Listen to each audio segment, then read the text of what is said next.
ఈ ఈ ఈ శాంపిల్ల సప్లైస్ అందులో నుంచే ఇవన్నీ కూడా ఎన్డీడీబీ కాఫ్ రిపోర్ట్ రావడము, తర్వాత గౌరవ ముఖ్యమంత్రి గారు మాట్లాడడము, సిట్టు వేయడము, సుప్రీంకోర్టు ఇన్వాల్వ్ కావడము, దాని మీద విచారణ చేయడము, ఇవన్నింటిలో ఏం జరిగింది అనేటువంటి చూస్తే ఆ బోలే బాబా సంస్థని విచారణ చేసినప్పుడు సరే అది మీకు ఇది కోర్స్ ఆఫ్ ఛార్జ్ షీట్లో మనకి ఇంకా వివరాలు తెలుస్తాయి. ఇప్పటిదాకా మనకు వీళ్ళు చెప్పడం ఏంటంటే ఈ డైల్యూషన్ ఏదైతే చేశారో ఈ డైల్యూషన్ చేయడం కూడా 5 నెలల్లోనే చేశారు.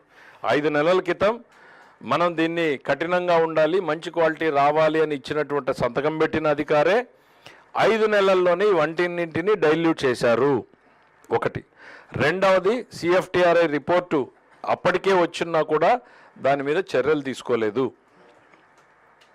ప్రభుత్వానికి వచ్చినటువంటి సమాచారం ఇది చైర్మన్ గారి దృష్టిలోనూ ఈఓ గారి అప్పుడున్నటువంటి ఏఈఓ ఈఓ గారి దృష్టిలోనూ పెట్టడం జరిగింది. పెట్టినా కూడా చర్యలు లేవు. అందులో నేరస్తులు అంటారా కాదంటారా వాళ్ళని? ఖచ్చితంగా ఈ రోజున ప్రభుత్వం మనకి సిట్ వాళ్ళు ఒక ఫైనల్ కన్క్లూజన్ రిమార్క్స్ మనకి ఇచ్చారు. ఏమని? తప్పు చేసినటువంటి అధికారుల మీద చర్య తీసుకోమంటూ.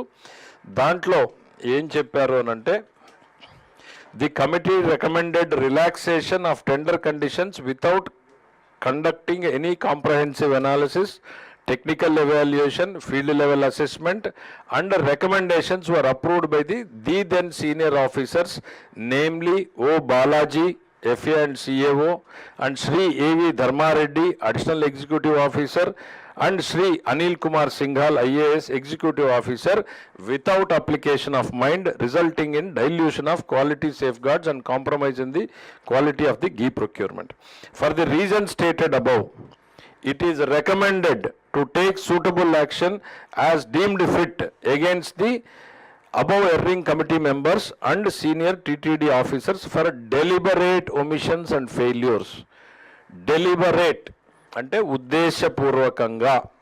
దాని ఉద్దేశం ఏంటండి? వాళ్ళకి తప్పు జరిగింది అనేది సిఎఫ్టిఆర్ఐ అంతకుముందు రిపోర్టు కళ్ళ ముందు ఉంది. నిబంధనలు కఠినంగా ఉండాలి అన్నటువంటి నిర్ణయం తీసుకున్న దాంట్లో అదే అధికారులు సంతకం పెట్టారు. 5 నెలల్లోనే తిరిగి డైల్యూషన్ చేశారు. డైల్యూషన్ తర్వాత సరే ఈ ఆరోపణలని తర్వాత అది డిఫరెంట్. ఏంటి అందులో నెయ్యి ఉందా లేక పామాయిలే ఉందా? It's a very detailed discussion. నివ్వెరపోయేటువంటి విషయాలు కొన్ని అంటే పూర్తిగా మనం ఛార్జ్ షీట్ చదివితే డీటెయిల్స్ వస్తాయి. ఇప్పటిదాకా ప్రభుత్వానికి అందినటువంటి సమాచారం చూస్తే వాళ్ళు పామాయిలే 58 లక్షల లీటర్ల దాకా కొనడం. కెమికల్స్ ఏంటా కెమికల్స్? ఈ ల్యాబ్ రిపోర్ట్ని ఆల్టర్ చేయాలి అని అంటే ఆ ఏ వాల్యూస్ని యాడ్ చేయడానికి ఏ కెమికల్ వేస్తే అందులో ఆ వాల్యూస్ పెరుగుతాయని కెమికల్స్ కలపడం, కలరింగ్ ఏజెంట్స్, ఫ్లేవరింగ్ ఏజెంట్స్, ఇవన్నీ ఒకవైపు టెండర్ని డైల్యూట్ చేశారు, రెండో వైపు వాడితో నెగోషియేట్ చేశారు. నెగోషియేషన్ కుదరకపోతే ఇంకొక కంపెనీ రూపంలోకి వచ్చారు. Then submission of fake documents. మొత్తం ఫేక్ డాక్యుమెంట్సే. 3 ఏళ్ళని 1 సంవత్సరం చేస్తే ఆ 1 సంవత్సరం కూడా సంస్థ డైరీ యాక్టివిటీ చేయాలి. వైష్ణవి డైరీ అనేటువంటిది మొత్తం ఫేక్ డాక్యుమెంట్స్ పెట్టారు. ఫేక్ డాక్యుమెంట్స్ పెట్టి టెండర్లోకి వచ్చారు. అంటే తమ కళ్ళ ముందు జరుగుతున్నటువంటి దాన్ని అడ్డుకోకపోవడాన్ని, తెలియకపోతే తప్పు, తెలిస్తే నేరంలో భాగస్వామ్యమే. ఖచ్చితంగా ఇందులో ఉన్నటువంటి వ్యక్తులందరూ ఇప్పుడు ఏవైతే రిపోర్ట్లో పొందుపరిచారో వీళ్ళందరూ కూడా ఆ నేరంలో భాగస్వాములుగానే మేము పరిగణిస్తున్నాం యాజ్ ఆన్ టుడే. ఛార్జ్ షీట్లో వాళ్ళ నేరస్తులుగా పరిగణించారా లేదా?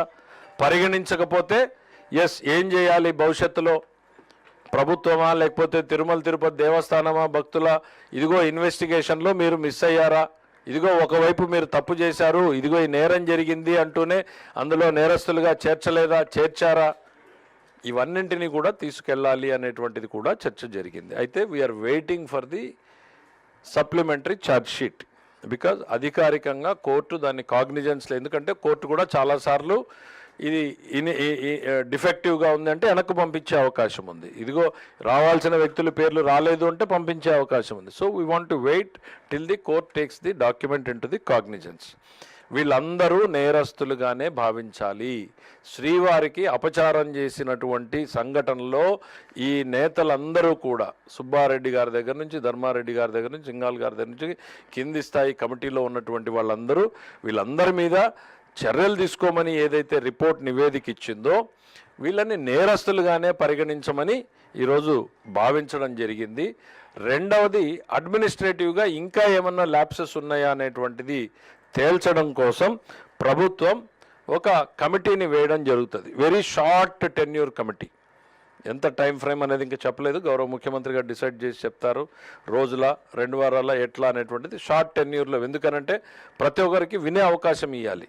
వాళ్ళ మీద ఏదైనా ఇవాళ వాళ్ళు క్లియర్ కట్గా ఇవాళ ఇక్కడ చర్యలు తీసుకోండి అని చెప్పినా కూడా we want to be vengeance attitude అనేటువంటిది కాదు.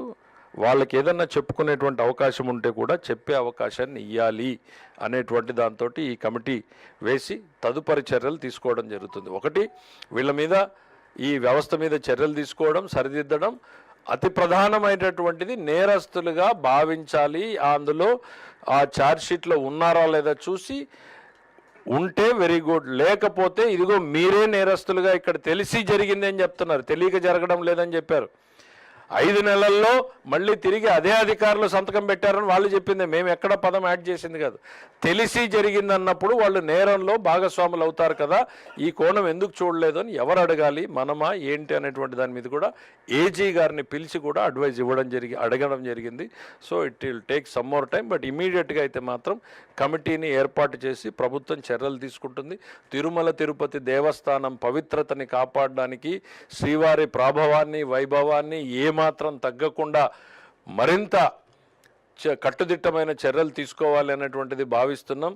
శ్రీవారిని రాజకీయాల్లోకి ఎక్కడా కూడా ఉపయోగించుకోవడానికి వీలు లేకుండా ఉండాలి. ఇప్పుడే కాదు, భవిష్యత్తులో కూడా ఎవ్వరూ కూడా రాజకీయ కోణంలో తిరుమలని కానీ శ్రీవారిని కానీ రాజకీయ కోణంలో చూడకూడదు అనేటువంటిదే ప్రభుత్వాధినేతగా గౌరవ ముఖ్యమంత్రి గారి ఆలోచన, ఉప ముఖ్యమంత్రి గారి ఆలోచన, ఎంటైర్ పార్టిసిపేట్ చేసిన క్యాబినెట్ మొత్తం అదే అభిప్రాయపడింది.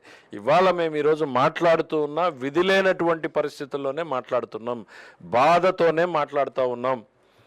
ఇదేదో రాజకీయంలో ఒక ఎత్తుగానో లేకపోతే వాళ్ళు చేసినటువంటి చర్యల పట్ల లబ్ధి పొందాలనేటువంటి ఆలోచన ఏమాత్రం కూడా ఈ ప్రభుత్వంలో ఉన్న మాకెవరికీ కూడా లేదు. దాదాపు చాలామంది ఉన్నటువంటి వాళ్ళు శ్రీవారి భక్తులే. ఒక భక్తుడిగా ఆ మనోభావాలు ఎట్లుంటాయనేటువంటిది ప్రతి ఒక్కరూ ఫీల్ అయిన దాంతో మాట్లాడుతూ ఉన్నాం. ఖచ్చితంగా ప్రభుత్వం ఈ దిశగానే ప్రయత్నం చేస్తున్నాం. రాజకీయాలకు అతీతంగా దోషులు అనేటువంటి వాళ్ళు నిలబడాలి, ఇటు ప్రజల్లోనూ అటు చట్టం ముందు. భవిష్యత్తులో మరింత కట్టుదిట్టమైన చర్యలు తీసుకునేలా, తప్పు చేయడానికి భయపడేలా ఉండాలనేటువంటిది, మరీ ముఖ్యంగా శ్రీవారి విషయంలో ఉండాలనేటువంటిది అందరి ఆలోచన. Thank you. ఈరోజు జరిగిన క్యాబినెట్ సమావేశంలో గౌరవ ముఖ్యమంత్రి గారు అందించిన సమాచారం, అదేవిధంగా ఈ సమస్య పైన గౌరవ ఉప ముఖ్యమంత్రి గారు పవన్ కళ్యాణ్ గారు రాష్ట్ర వ్యాప్తంగా భక్తులకు తెలిపే విధంగా మనం అందరం కూడా కలిసికట్టుగా ప్రజల్లోకి తీసుకెళ్ళాలి. ఈ అంశం పైన ధర్మాన్ని కాపాడాలి, దేవాలయాల పవిత్రత కాపాడాలి. అంతిమంగా ఇది రాజకీయ కోణం నుంచి కావాలని కొంతమంది దుర్మార్గంగా వ్యవహరిస్తున్నా కూడా ప్రతిఘటించే బాధ్యత కూడా మనపైనే ఉందనే విషయం ఆయన పదే పదే ప్రస్తావించారు. ఇక్కడ వెంకటేశ్వర స్వామి భక్తుల సెంటిమెంట్స్తో ముడిపడిన అంశం. ఇప్పుడే సోదరులు కేశవ్ గారు చెప్పినట్టు ఎక్కడ కక్ష సాధింపు లేకుండా పారదర్శకంగా చేసే కార్యక్రమం 100% ప్రజలకి తెలపాలనే ఉద్దేశంతో ఈరోజు ఇంత సుదీర్ఘంగా 3.5 గంటల సేపు క్యాబినెట్ సమావేశం జరిగినప్పుడు మధ్యలో గౌరవ అడ్వకేట్ జనరల్ గారిని కూడా ఆహ్వానించి ఆయన సలహా కూడా తీసుకుంటే ఉత్తమంగా ఉంటుందన్నప్పుడు క్యాబినెట్లో ఆయన్ని కూడా ప్రత్యేకంగా ఈరోజు ఆహ్వానించి సమాచారం, వాస్తవాలు ఏంటి, ఏ విధంగా ప్రొసీడ్ అవ్వాలనే విషయం పైన చాలా